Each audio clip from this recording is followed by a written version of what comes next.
Шудраг улсын хэрэглэгчийн төлөө газрын дэргэд 2012 дугаар сарын 9-нд байгуулагдсан мэргэжлийн нэгдсэн холбоод зөвлөлийн дарга сонгосноос хойш анхны хурлаа хийж байна. Өмнөх уулзалтаар шийдвэрлэх асуудлаа хэлэлцсэн бол өнөөдөр төлөвлөгөө гаргаж ямар асуудлыг хизээ шийдвэрлэхээ тодорхой болгосон байна. Гэхдээ төрийн бас байгууллагууд нэгдээд төрд бас тусалж дэмждэг байх хэрэгтэй байна л да.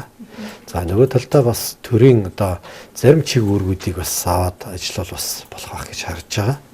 Тэгтээ зүгээр гол зүйл бол ямар нэгэн салбарын зөвхөн салбарын биш нэг хэсэг бүлэгт зориулсан хууль санаачлах, хэсэг бүлэгт зориулсан хэсэг бүлгийн эрх ашигыг хамгаалах гэж явахаасаа илүүтэйгээр тэгээ хамгийн том зургаар нараад Монгол улсын эрх ашигыг хамгаалсан. За тэгээд ингээд нэгдээд нийлээд явах ийм одоо тэгш эрхийг хангасан ийм байгаасаа л гэж бодож байна. Өнөөдөр ингээд мэргэжлийн нэгдсэн холбоотын анх дахь хуралдаан бол 15 тэргүүлэгч байгууллагууд маань энэ хуралдаанд оролцлоо. Тэгээд хуралдааны маань миний бие болохоор боловсрол дэмжих холбооны ерөнхий ерөнхийлөгчөөр энэ зөвлөлт бол удирдах зөвлөлийн гишүүнээр орж ажиллаж байгаа.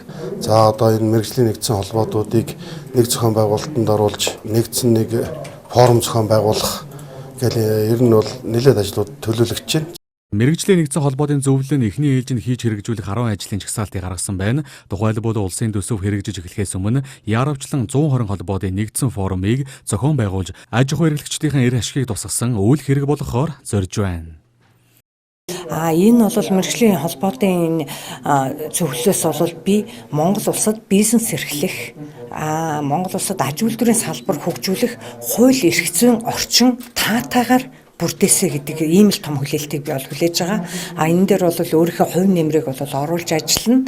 Энэ талаар бол 5-6 жил бид нар ажилласан туршлагатай оруулсан боловсруулсан хуулиудын төслүүд байгаа. Энийгээрээ бол одоо хамтарч ажиллана. Энд идэвхтэй оролцсон гэж бодож байгаа. Тэгээ өнөөдөр энэ шудраг өрсөлдөөн хэрэглэгчдийн төлөөх газраас бас одоо биднийг дэмжиж энэ одоо зөвлөлийг байгуулж ажилуулахад бүх талын дэмжлэг үзүүлэхээр болж байгаад бол одоо хувийн зүгээс нөгөө талаар бас энэ мэргэжлийн одоо холбоог бас тэргүүлж байгаа хүний хувьд бол энийг маш их зөв зүйтэй ажил гэж дэмжиж байгаа. Өшөө одоо цаашд биднэрт бол хийх ажил их байна.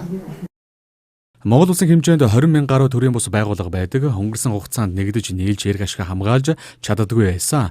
Тэгвэл өнөөдөр холбоод бүр хоорондоо уялдаа холбоотой ажиллаж дуу хоолойгоо идэвхтэй түгээж байхаар тохирлоо.